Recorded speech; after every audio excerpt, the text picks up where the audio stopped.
I want to welcome you all to these beautiful tropical islands of the Torres Strait, which is our home. And the work that has been entrusted to us by our forefathers is about rekindling the fire, breathing on the embers, the wisdom of our ancestors, so that it will help us in everything that we do in our life.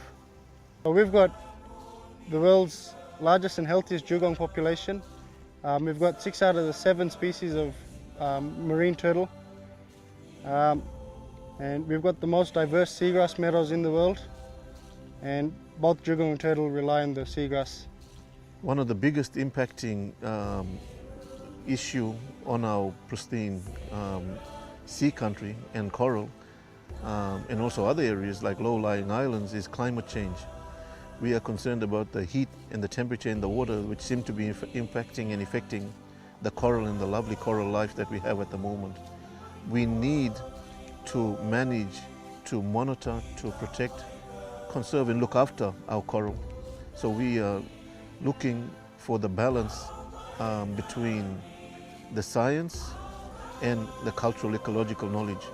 Now the science and the data collecting and the research, we understand we need stakeholders, we need sponsors, we need friends to come in, organizations to help us look after the coral. It has been a worry, not only to myself, but to our community. Everybody is so concerned about this high water level rise every year. And it's been a worry, especially in the northwesterly monsoon, where the tide comes right up and take away our sand from us. And it's you can see the effect of erosion. Torres Strait has the largest seagrass meadow in the world, and 6 out of 7 species of turtle stays up here, lives around here, nest up here. And to lose things like that, we lose everything from kids. It'll just take our custom or something and throw it out the window. So please, we want some help. Before time, in the early days, people were connected to land and country because of the LORE, the laws that existed. Those laws are very significant today, but the LAW law that is in place by legislation, we need those laws to convince people outside that the threat is imminent, it's coming to us, and that we've got to use the science, we've got to use traditional methods in order to contain and to still have the area beautiful, not only for the generation today, but for generation tomorrow.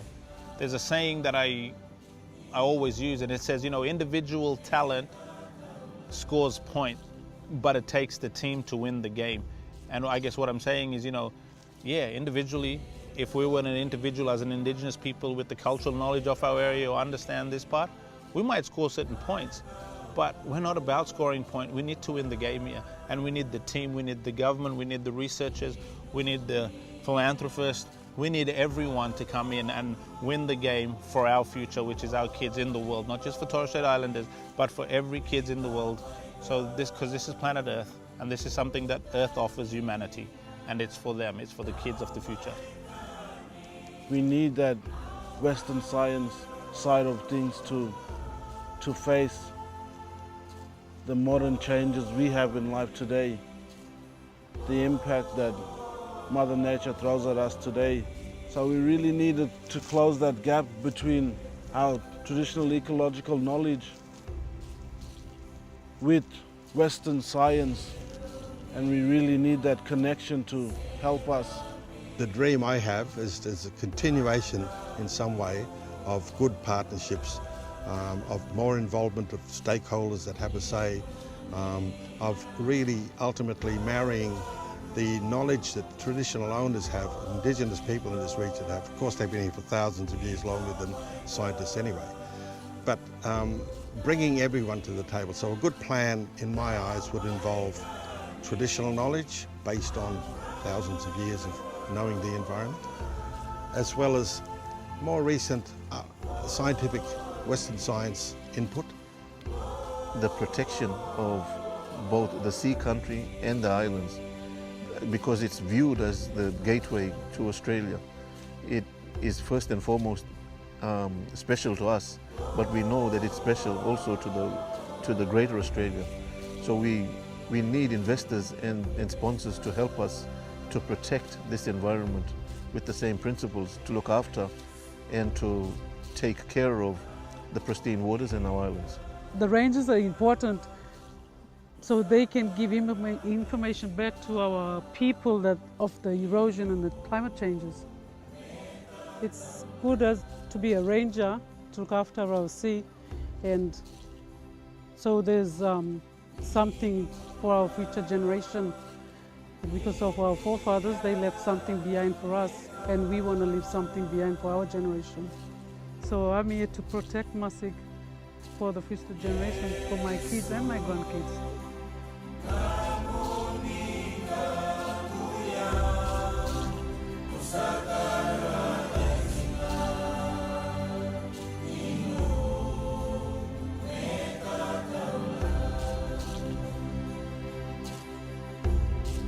It is only with the balance of these two worlds and systems that we can better manage the resources.